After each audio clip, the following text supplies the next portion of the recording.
Yo, what's up mga kapits? Magandang hapon muli sa ating lahat. Yan.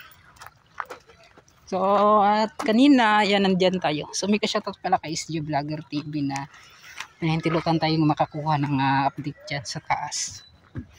Yan. Sobrang init po ng panahon. So, ayan, mag-Saysay Park mga kapits.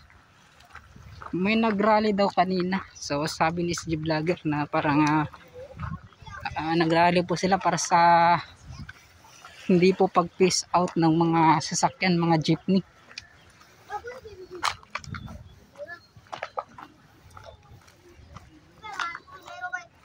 Yan o, matagal-tagal din natin hindi ito na-update mga ka-updates.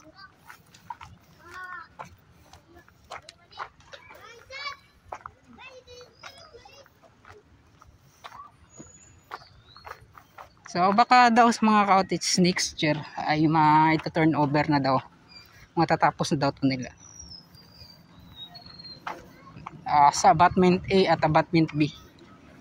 So atin na lang yan tunghayan, atin na lang yan hintayin mga ka-updates. So yan sila mga ka-updates, yan nakakakilala ko yan na nangingisda. Last day! Ano siya ito mga ka-updates yan.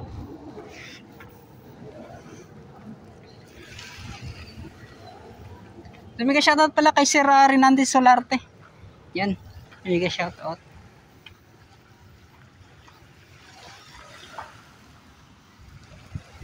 So yun, pasensya na mga kautits dito hinati-hati lang natin yung mga video. So ngayon dito naman tayo sa baba. So napakatagal na kasi na araw na hindi po tayo nakapag-update dito. So ngayon dito naman po tayo. Sobrang ganda tingnan. Yun nga po mga kautits. So dito hihintayin natin yan. Soon dito daw banda baka ay tatambakan nila. So parang magpapantay po yan mga ka-cottage sa Santa Ana Wharf at dito po sa may Magsaysay Park.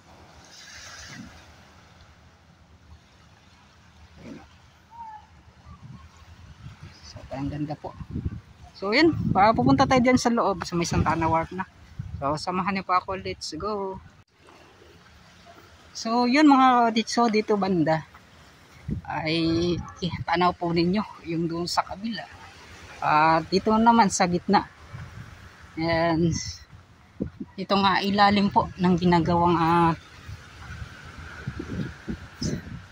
major bridge na to. Yan o, wow.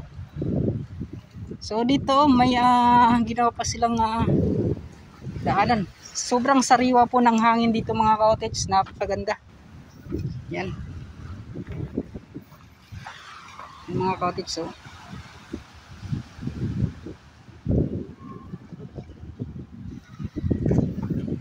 So ito po, itong mga bato na to or mga waste na simento na to, so ito po yung ginawang poste dati. Yung mga sobra-sobra po ay hinati po yan nila. So ito na po yung mga waste. Yan, yung mga pundasyon, ito na po yung mga cottage.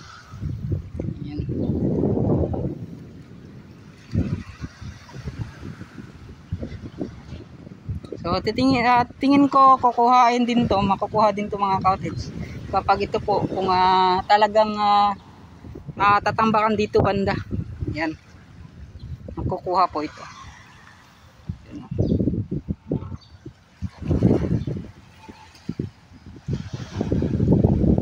Sobrang ganda dito sa ilalim mga cottage, napakasariwa ng hangin. Yan. At yung panahon hanging habagat, ngunit hindi po siya maalon. So normal lang po mga cottage.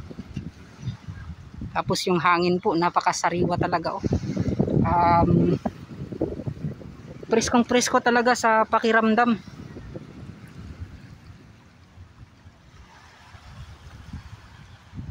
Yan mga cottage, ito ginawang daanan. Pwede makatod rin no? So dito tayo mga ka-cottage sa baba.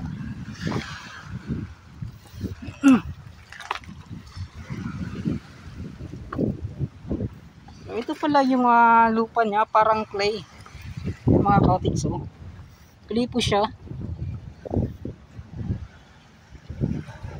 Ito pa ata yung parang hinukay dati. Sa ilalim niyan mga cottage, ito pala yung itsura ng lupa niya. Itsura po ng lupa niya. Yan, oh.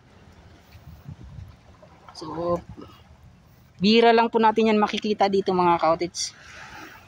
Itong mga ganitong uri po ng lupa. Napakaganda, oh.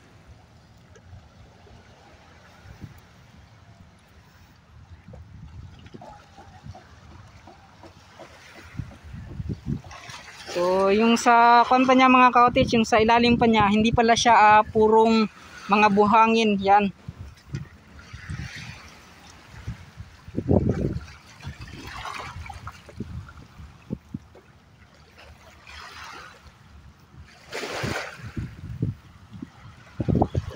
Nakalimutan ko yung iba't ibang pangalan po ng mga lupa. Yan mga cottage, may sinabi kasi sa akin. Yung si sir na nagtatrabaho doon sa ginagawang dike sa may Davao River. So sinabi niyan sa akin, lalong-lalo sa paggawa ng Davao Coastal Road, yung kanilang itinambak na lupa. So iba-iba pala yung mga pangalan. Yan mga cottage.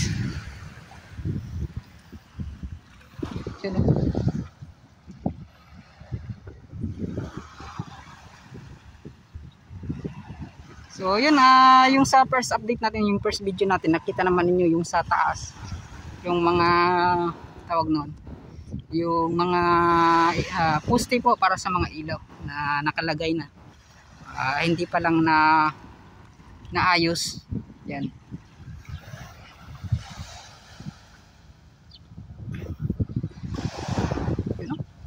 Sobrang ganda.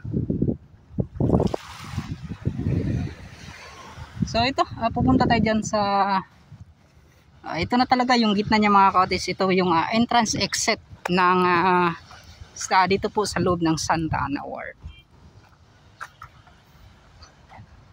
So may nagkuhan pala dito mga cottage.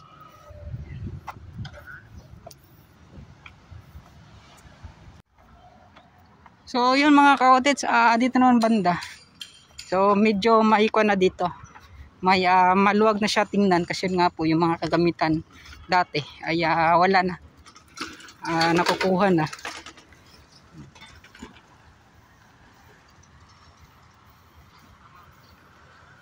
Yun, no, mga cottage, manhole ata yan.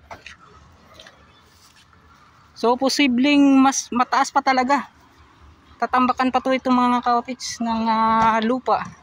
Kasi yan nga po, may manhole na ginawa.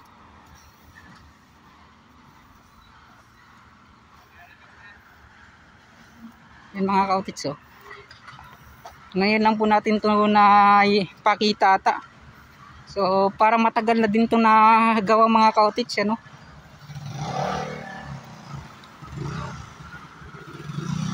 Yan siya kasi sa mga nagtinda dira.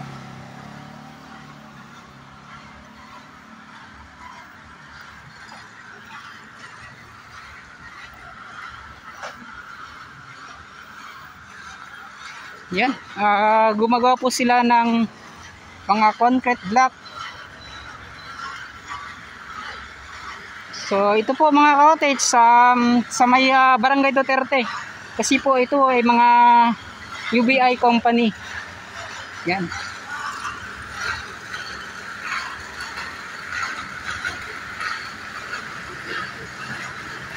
Ito, napakagandang disenyo mga cottage.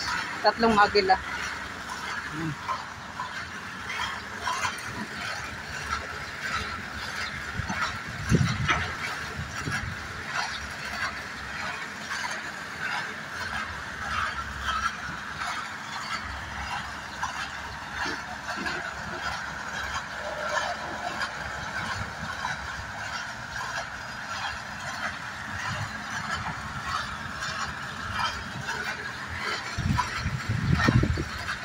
So yun, punta po tayo doon sa unahan, sa Batman Big. Titingnan natin ano yung mga nagbago doon.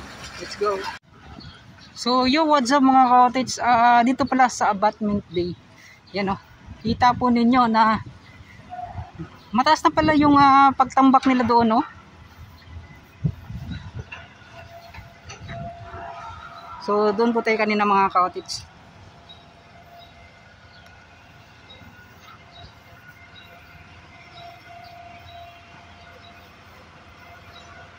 Hey boys, ayun nga po. So tuloy-tuloy pa rin mga cottage. Ngayon po ay December 27. So tuloy-tuloy pa rin yung mga nagtatrabaho. Yan, shout out. So titingnan natin doon sa unahan. Let's go. So yung what's up mga cottage, dito pala sa Abutment Bay. Yan o, kita na po ninyo kung ano po yung mga nangyayari dito. Sinimulan na pala nila yung kinuha po yung mga lupa at pinantay yata to mga cottage. So di natin alam kung ano po yung mga ilalagay dito, kung bakit po nila hinukay muli. Kasi yun nga po, dati kasi ay tinambakan na to nila. At ngayon po ay kinuha nilang muli yung mga lupa. So siguro ay yung purpose dito mga cottage, para tingnan po yung mga mas pampa, yung mga parang ampaw siya mga cottage, no? So mas kasi at yun din mga cottage, so yung ang tawag na yung RC file, parang tiningnan ata nila kung meron ba yun, no, yung mga nabuhusan nila na simento. Yan.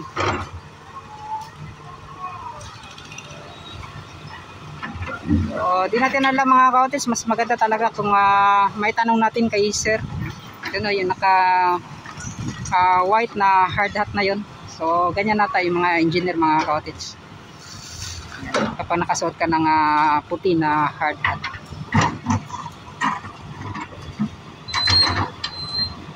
Yan.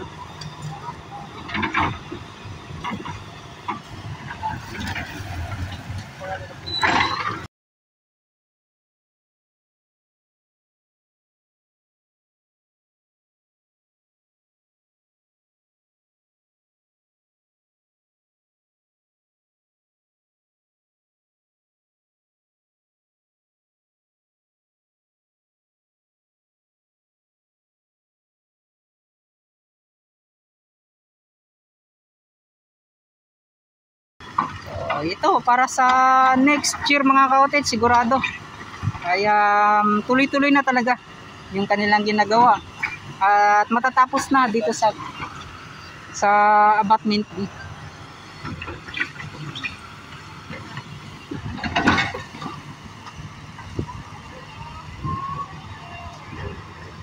Tito sir, Tito. Thanks.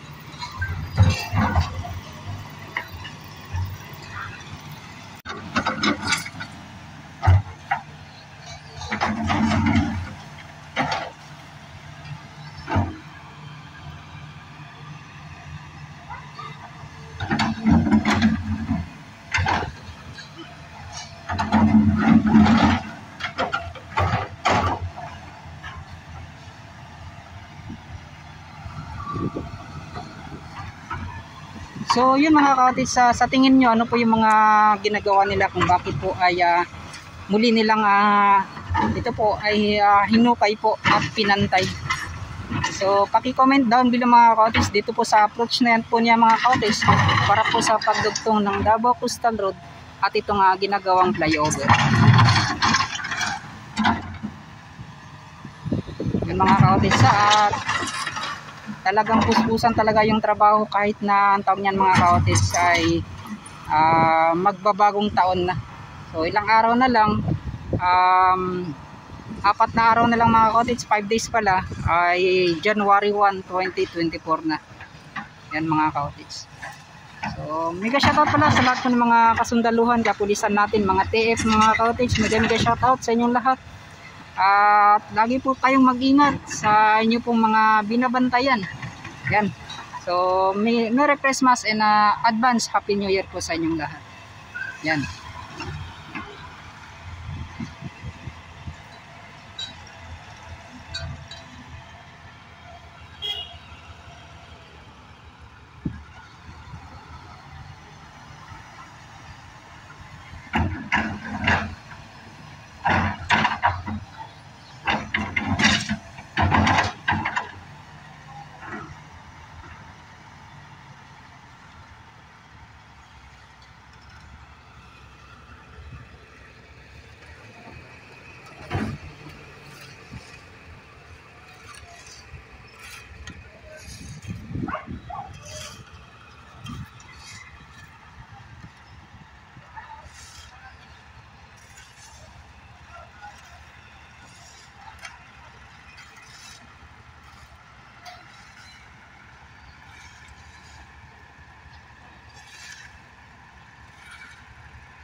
So yo, what's up mga cottage? So ayan oh. Dito pala banda, may ginawa silang pagre-reprop. Yan oh. So it means mga cottage, mas mataas pa talaga yung dito banda. Yung kanilang gagawin. So andyan oh. Parang ipapantay yata nila yung mga cottage.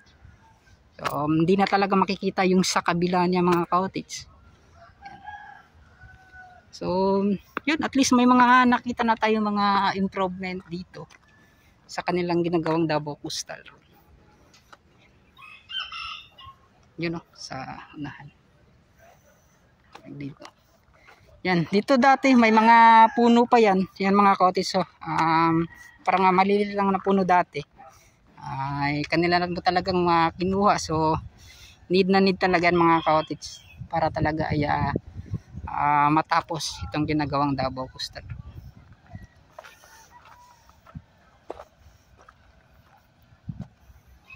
So ito ay parang makuan lang yan siya mga cottage, parang mulaya lang ba, parang makuan ragya. Yan. So napakalaki pala ng binago dito. Ilang araw lang po tayo na hindi nakapag-update. Yan oh. Wow.